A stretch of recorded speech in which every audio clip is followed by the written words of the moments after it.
In recent videos, I did reviews on recent acquisitions for my small recording studio, that being the Grossman Fatbox Isolation Speaker Cabinet and the N-Audio 4x4 switcher. And as part of my studio layout redesign, I'm in the process of building a custom-built amplifier cabinet control rack. Now, while I thought I had completed my amplifier requirements, there was an amplifier manufacturer that has always been at the back of my mind, but only recently, because of a new product launch, did I sit up, pay a little bit more attention. Enter the Gain Baby 100 from Orange. Hello viewer, my name's Stu. Thanks for joining me for yet another equipment review, which is gear I actually try out to see if it's what I may require for my music recording projects. And once again, these are just my own opinions. I'm not being paid by anyone for the equipment mentioned here. Now, if you enjoyed these videos, please do think about giving a thumbs up, subscribing, comment below, and share. It all helps the channel algorithms. So, I'll be doing a general test on the amplifier, concentrating on the gain channel because I already have a great valve amplifier for rich, clean tones. So the test will be single coils and humbuckers. Do check out my comments on the conclusion because this amplifier was nearly sent back after trying it out with various guitars and I really disliked it. However, coming up, number one, the amplifier and its specifications. Number two, general tones through a couple of guitars. Number three, why did I have an adverse reaction to this amplifier at the beginning? And number four, conclusion, final remarks. So without further ado, yes, number one, the doorbell rang. And I took delivery of a sturdy box that has within it the Gain Baby 100 from Orange. For those interested, there are two other similar looking models in this recent 2025 release from Orange. Now the unit has a bit of weight to it, around 9 pounds, and certainly feels very solidly built. It comes with a handy padded bag and strap for easy over-the-shoulder transport. And along with the amplifier, I also ordered a set of rack mount plates, and I'll be using the unit in a rack mounted setup. And you do need to note that the rack mount plates are an extra cost. Okay, so swiftly looking at the front from left to right, we have a 1/4 inch jack. Next, we have the orange coloured section, which is the clean channel. The first control is for dialing in compression. Next is bass, and then treble controls and the volume control.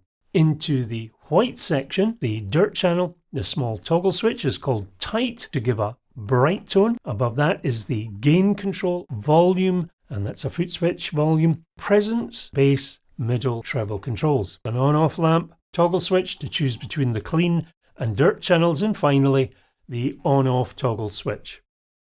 Turning to the back of the amplifier, looking at the rear from left to right, we have a switch for selecting the voltage, followed by a standard main socket.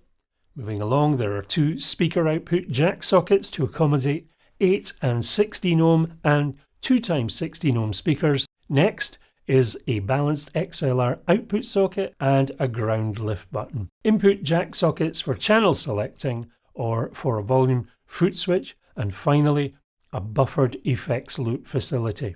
So a quick note, at 8 ohms you are driving the full 100 watts, and at 16 ohms that reduces to 70 watts. So it's important to make sure that your speakers can handle this.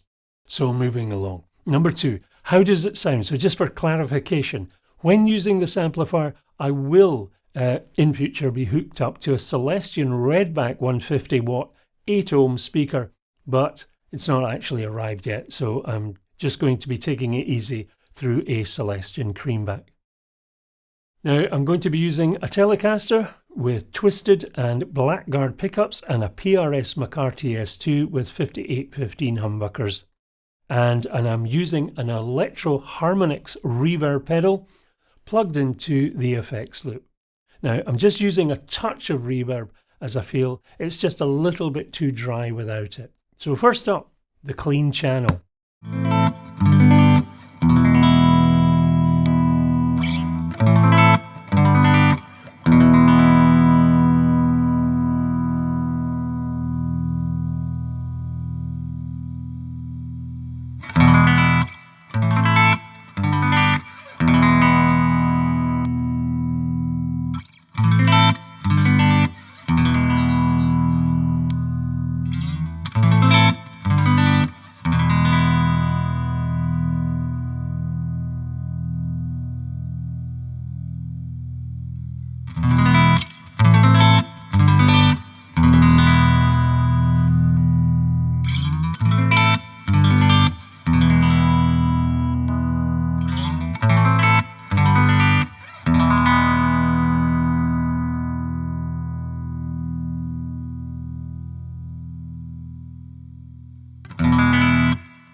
And now the dirt channel.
So just a very basic overview and general tone test to give you an idea of what the amplifier does. Again, everyone has different needs or wants and uses different guitars, pedals and speaker cabs, let alone all the different styles of playing.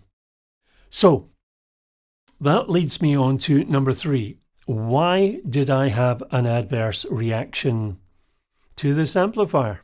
Well, as mentioned, I'm building an amp cab cabinet rack, and I was looking for a rack mountable distortion unit that would give me a different flavour against some of the choices I already have available via the valve amplifiers and pedals that I have. So when I saw the Orange Baby 100 series of amplifiers, they got my attention. And the fact that Orange as a manufacturer, it's never actually been on my radar, although I do have some fond memories of Orange, particularly the heads and cabs. Back in the early 70s, I had a friend who had a half stack. And as a Marshall user, I found it quite interesting. So I did expect, of course, a different sound. And that is what I was looking for. Tone choices at my fingertips. I plugged in, tried the clean channel, which has not really got an awful lot of interest for me, but it's a different type of clean tone compared to the valve amplifiers that I've got. And you've got this compression control, which is interesting. So I'll definitely tinker with it. And again, it gives me choices. I then switched over to the Dirt channel and instantly thought, yuck. No matter what I did to the EQ on the amplifier, I hated what it was producing. I tried various guitar types and I absolutely hated the awful din this amplifier produced. I did also try different speaker cabinets, no difference. And I got to say, I was so disappointed and a little confused. Sure, if you're looking for a grungy noise that certain types of metal music has, then you'll probably like that. And as I understand it, a few metalheads have done reviews on this particular model and certainly enjoy what it does. And then, almost by accident, I turned the volume down on my guitar and suddenly the tone remained overdriven, but it really cleaned up and began to have just much better tonal separation, but it still was overdriven. I then got a couple more different types of guitars and I did the same thing, rolled back the guitar volume at various stages, and again I got that tonal separation. And in fact, I really started to enjoy myself so much I lost track of time. And I then began fiddling around with the amp's EQ settings, which were now responding far better with my guitar's volume controls. And yeah, what a difference. Now, before some of you might say, well, yes, that's a common practice to roll back the volume control. Yes, I'm aware of that, and I do that. The difference is I have never before had to roll back the volume on any guitar to get decent tonal separation from any other type of amplifier that I've ever used. Now, I'd love to hear your own comments on this because I really do find it quite interesting. The amplifier is here to stay. I personally feel, for my own taste, it does match well with some guitars that I have here, and it doesn't with others. But again, that's for my purposes. I find that tight feature, it's a bit like a bright switch on a Fender amp, and it is certainly very useful. Again, with the guitar volume rolled back, the amplifier, it loses its harshness, which for me is otherwise a really horrible edginess. So again, that tight switch really emphasizes that edginess if the volume controls on the guitars are full up. So number 4. Conclusion, final remarks. As mentioned earlier, I will be hooking the amplifier up to a Celestion Redback 12-inch 150 watt 8-ohm speaker. I'll be talking a bit more about my various setups via my soon-to-be completed amp cab control rack, so do stay tuned for that if it interests you. Do I like the amp? Well, yes. It's definitely got a different flavour of drive tones that I can use with certain guitars and pedals, but again, guitar volume controls, they need to be rolled back to get that defined tonal separation for my use.